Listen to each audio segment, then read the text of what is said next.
Well, it's the 50th anniversary of the Stonewall Riots, where we're celebrating all the advocates that came before us to allow our generation to be who we are. Do you have an advocate in your life that you'd like to thank or say something to? God, I feel like Adam Eli is somebody that I looked to so early on. You know, when I was coming out, I found him on Instagram, and the work he does with just so many different organizations within the LGBTQ plus community. Yeah, he's a young voice out there who's like getting people excited, and I think there's no better time to be out.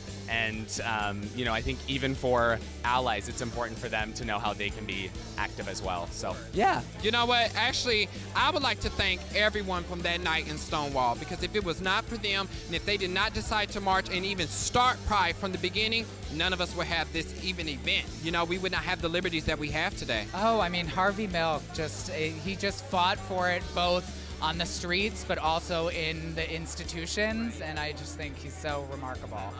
Sylvia Rivera and Marsha P. Johnson. I know they're not here with us today, but they fought really hard for us, women like me, to be here today. And there are many other women out there too, Pepper LaBeija, and the list goes on. But I want to thank those two specific women because they really, really fought for our rights.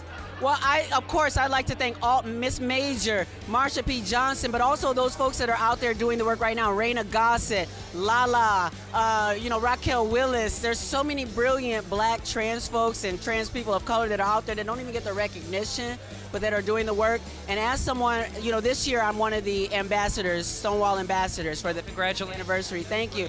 So letting people know that, you know, this story started with us. I know that we tried to erase us out the picture, but this story started with us, and that's why I love Pose, because it centers LGBTQ people of color who were on the streets and who created the space, because in the other ballroom scenes, they weren't allowing us to shine.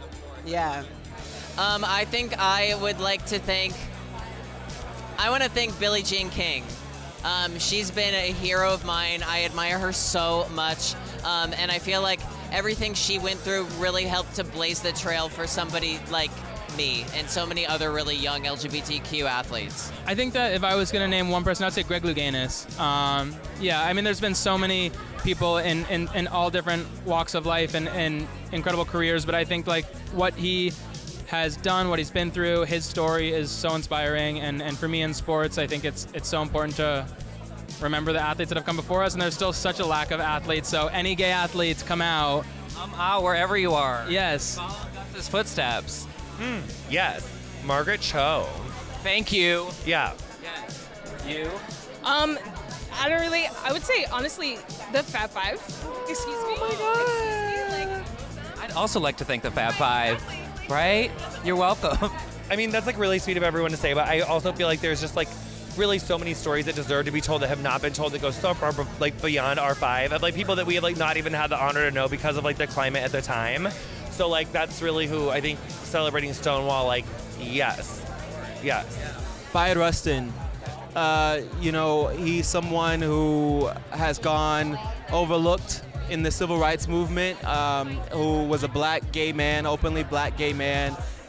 He's one of our forefathers, someone who I'm superbly grateful for, and someone who often gets overlooked. So he's the first thing that came to mind. Where do I even begin? I would like to thank Tony Ray, Jean Anthony Ray. You guys might remember him from Fame. And he was someone from my community. I remember seeing him when I was growing up, and he was out and proud, and he was fabulous. And he was in the big public eye, and he was a bold. And I just remember thinking, wow, look at that, someone from my community that's definitely like no one else that's on TV. He's on TV, and he inspired me. Is there an advocate in your life that you would like to thank or honor this year? I would actually like to thank two trailblazing media advocates, Rob Epstein and Jeff Friedman, who I had the opportunity to collaborate on to make a documentary called State of Pride. Rob is the first openly gay person to win an Academy Award, and together Rob and Jeff have done so many films and media projects that have been all about uplifting LGBTQ voices and narratives, even when it wasn't popular to do so and when you couldn't get funding to do so. And so to be able to work with them on a documentary that looks at the significance of Pride and Stonewall 50 years later was one of the most exciting moments of my life. And I've learned so much from them about community and advocacy. They were on the front lines during the AIDS epidemic, raising awareness and using media as a tool for change. Are you going to run for office? You're so well spoken. What's happening here? Move over, Pete Buttigieg. Ooh, I have so many. I can't just thank one. Okay. There are too many. Too many. There are too many to thank. Too many angels in my life who saved my life. Yeah, so to all of you, you know who you are. I love you and I thank you.